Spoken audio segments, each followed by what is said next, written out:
नमस्ते दोस्तों, स्वागत है आपका यूट्यूब चैनल में। आज हम बात करने वाले सेब को कैसे इंपोर्ट किया जाता है। इंपोर्ट करने के लिए आपको कौन सा डॉक्यूमेंटेशन करना पड़ता है जब आप बिल ऑफ एंट्री फाइल करते हो, और ऐसी कौन सी कंट्री है सबसे ज्यादा इंडिया में उसका इंपोर्ट होता है, और कौन सा एप्पल की डिमांड है जो साइज है तो उस पर इंपोर्ट होता है जो सबसे ज्यादा यहाँ पे इंडिया में उसका सेल होता है दोस्तों। और इसमें बैन तो नहीं है, कौन सा एचएस कोड लगता है और आप आसानी से इसको इंपोर्ट कर सकते हो, इसके बारे में हम बात करने वाले हैं। तो चलो दोस्तों वीडियो को शुरुआत करते हैं। दोस्तों इंपोर्ट करने के लिए जब आप डॉक्यूमेंटेशन करना पड़ता है तो उसमें एचएस कोड का इस्तेमाल करना पड़ता है। तो जब एचएस कोड ये एप्पल का आता है 08081000, इस एचएस कोड को इस्तेमाल करके आपको बिल ऑफ एंट्री में फाइल करना पड़ता है। और इसमें ड्यूटी कितनी लगती है दोस्तों, इसमें 50% ड्यूटी लगती है। अगर आप यूएसए को इंपोर्ट मंगा रहे हो तो उसपे और 20% ड्यूटी ऐड हो जाती है, टोटल ड्यूटी हो जाती है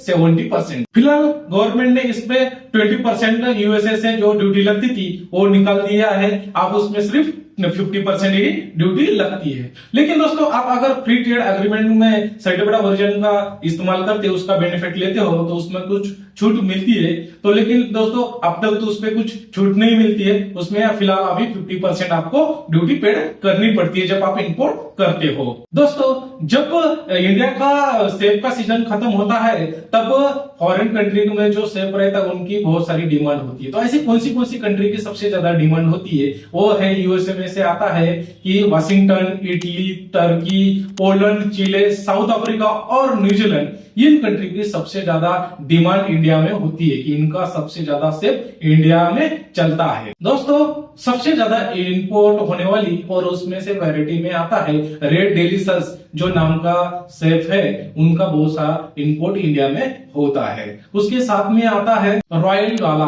फौजी, इनकी बहुत सारी डिमांड इंडिया में रहती है। और उनके साथ साथ में ग्रैनी स्मिथ बोल का नाम का एक एप्पल का वैरायटी है जो ग्रीन साइज में रहता है, उनकी भी बहुत सारी डिमांड रहती है। इंपोर्ट करते वक्त आप उसपे क्वालिटी पे ज्यादा फोकस करके इंपोर्ट करना चाहिए, क्योंकि एप्पल में कुछ डार्क डब्बे नहीं है, इसको ध्यान दे के इंपोर्ट करना चाहिए। अगर आप प्रीमियम क्वालिटी वाला इंपोर्ट करते हो तो मार्केट में उसकी डिमांड भी बहुत रहती है, तो आपको ये ध्यान में देके करना चाहिए। इंडिया में जो सेब इंपोर्ट होता है उनकी जो साइज रहती है, जो काउंट होता है वो रहता है 80, 100, 113, 125, इन काउंट वाले की सबसे ज्यादा डिमांड इंडिया में है। तो इनका ही आप इंपोर्ट करते हो ध्यान में रखना चाहिए कि आपको इस साइज का एप्पल आपको इंपोर्ट करना है। अगर सेब का सही से साइज नहीं होगी तो उसको मार्केट में चलता नहीं है। अगर ज्यादा बड़ा भी रहा और ज्यादा छोटा भी रहा तो उसको मंडी में उसका ज्यादा रेट नहीं मिलता है, उसको अच्छी मार्जिन नहीं मिलती है। तो मीडियम साइज जो रहती है वही सेब इंपोर्ट करना चाहिए। इंपोर्ट होने वाला सेब जो रहता है वो 15 से 20 जो कार्टेज वाली बॉक्सेस रहते हैं उसमें आता है, लेकिन वो सेब पे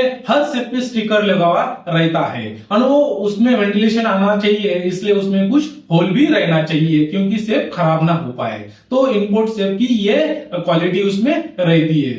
इंपोर्ट होने वाला सेब ये 8 दिन तक कंटेनर में रहता है, इसलिए आपको रीफर कंटेनर का इस्तेमाल करना पड़ता है, क्योंकि इसमें टेम्परेचर मेंटेन रहने के कारण वो अच्छा रहता है। उसका टेम्परेचर रहता है 0 से 2 सेल्सियस के बीच में रहता है। उसकी ह्यूमिडिटी जो रहती है वो रहती है 90 to 95 में सेट की जाती है। दोस्तों ये एयर कार्गो से नहीं भेज पाता है क्योंकि इसका खर्चा बहुत रहता है, इसलिए आपको रीफर कंटेनर से, हवाई सफर से, आपको जहाज से इंपोर्ट करना पड़ता है, इसलिए आपको रीफर कंटेनर का इस्तेमाल करना पड़ता है। इंपोर्ट करते वक्त कंटेनर जब पोर्ट पे आ जाता है या आईसीडी में आता है तब वहां से डेट कैलकुलेट होना चालू हो जाता है। डे आपको शिपिंग लाइन देती है 7 दिन से 14 दिन आपको फ्री डेट देती है कि आप ये कंटेनर का जो कार्गो है आप खाली करके रख दो बोल के। अगर ज्यादा दिन कंटेनर पोर्ट पे पड़ा रहा तो आपको डैमेज और डिटेंशन लगता है, इसलिए आप ज्यादा से ज्यादा शिपिंग लाइन से डेट की डिमांड करना चाहिए।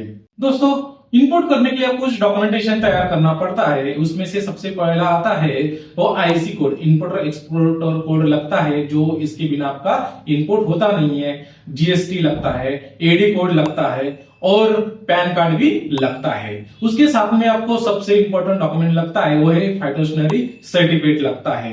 एक आपको फसाई का इंपोर्ट लाइसेंस भी लगता है। उसके साथ में आपको सर्टिफिकेट ऑफ ओरिजिन भी लगता है। इन डॉक्यूमेंट को आपको पहले सीएचए के पास देख के आपको जो डॉक्यूमेंटेशन क्लियरेंस का रहता है वो क्लियर करके रखना चाहिए। इतने डॉक्यूमेंट आपको दोस्तों लगता है इंपोर्ट करते हो। दोस्तों जब इंपोर्ट करते हो ये डॉक्यूमेंट बनाने के बाद में तो आपको उसमें सप्लायर ढूंढना पड़ता है, परफॉर्मा इनवॉइस जो रहता है वो मंगाना पड़ता है। उसके बाद में आपको पेमेंट टर्म है वो सेलेक्ट करना पड़ता है कि आप कौन से तरीके से पेमेंट देना चाहते हो। और सबसे इंपॉर्टेंट पॉइंट है वो कि कस्टम क्लियरेंस करके आपको गुड्स छुड़ाना पड़ता है। ये पूरी आपको फॉर्मेलिटी पूरी करनी पड़ती है। इंपोर्ट करते हो गवर्नमेंट कुछ आपको सब्सिडी देती है क्या? तो दोस्तों इस पे कुछ सब्सिडी नहीं है।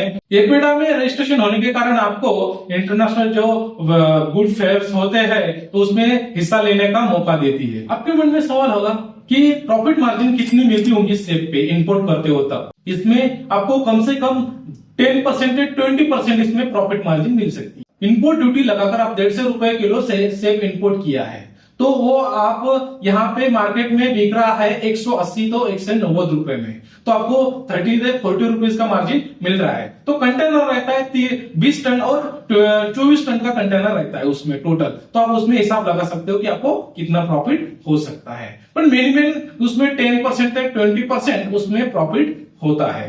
सबसे इंपॉर्टेंट पॉइंट आता है पेमेंट देना। तो पेमेंट किस में देना चाहिए? तो मैं रिकमेंड करता हूं जब इंपोर्ट करते हो तो आप एलसी में ही पेमेंट लेना चाहिए, लेटर ऑफ क्रेडिट में, या 20% एडवांस और 80% एलसी में पेमेंट लेना चाहिए। या नहीं तो आप डीए डीपी में भी पेमेंट ले सकते हो या दे सकते हो, क्योंकि इसमें फ्रॉड होने के बहुत चांसेस रहते हैं पेमेंट में। क्योंकि मार्केट से ज्यादा कम में अगर कोई बायर आपको सेल कर रहा है या कुछ ऑर्डर दे रहा है तो वो सपोज वो आपको फ्रॉड करने के चक्कर में, इसलिए आपको पेमेंट टर्म समझना बहुत जरूरी है कि आप एलसी में ही पेमेंट देना चाहिए। आपके मन में सवाल होगा कि सेब का इंपोर्ट कौन कर सकता है, सेब कौन इंपोर्ट कर सकता है?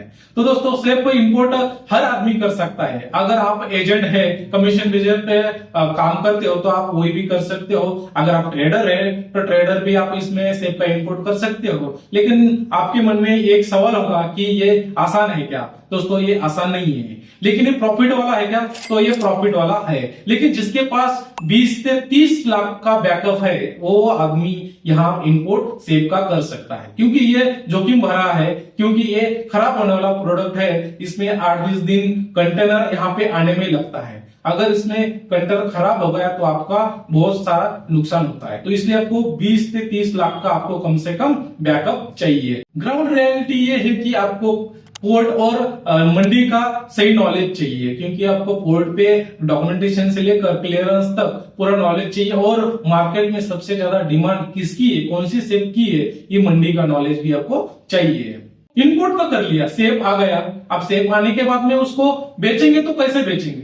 तो जैसे दिल्ली में आजादपुर मंडी है वहां पे आप बेच सकते हो। जैसे मुंबई में वासी मंडी है वहां पे भी आप इसे वहां पे बेच सकते हो, या वहां से भी आपको सप्लायर मिलते हैं। बड़े बड़े आड़ती है जैसे रिलायंस फ्रेश, बिग बास्केट, ये भी रिटेलर है जहां पे सेब की बहुत सारी डिमांड करते हैं, तो आप वहां से भी उनको बेच सकते हो। लोकल फ्रूट होलसेलर जो रहता है वहां से भी आप उनको ये एप्पल दे सकते हो। एपेडा की वेबसाइट पे जाकर आप इंपोर्ट जो करता है या एक्सपोर्ट कर रहा है उनकी लिस्ट वहां से भी आप निकाल सकते हो कि कौन सेब का इंपोर्ट कर रहा है, कौन एक्सपोर्ट कर रहा है, उनको भी आप दे सकते हो। दोस्तों एप्पल एक खराब होने वाला प्रोडक्ट है, इसलिए आपको कोल्ड स्टोरेज रखना पड़ता है। फ्रेट फॉरवर्डर अच्छा सा चुनना चाहिए, क्योंकि वो अगर रेगुलर फूड एक्सपोर्ट कर रहा है तो वो उसको रिफर कंटेनर का नॉलेज रहता है, तो कोल्ड स्टोरेज भी उसके पास रहता है। दोस्तों ये था एप्पल का इंपोर्ट का A to Z प्रोसेस। अगर आप सही प्लानिंग और सही टाइमिंग के साथ में अगर आप इंपोर्ट करते हो तो आपका बिजनेस बहुत आगे तक जा सकता है। अगर आपको ये जानकारी काम की लगी तो वीडियो को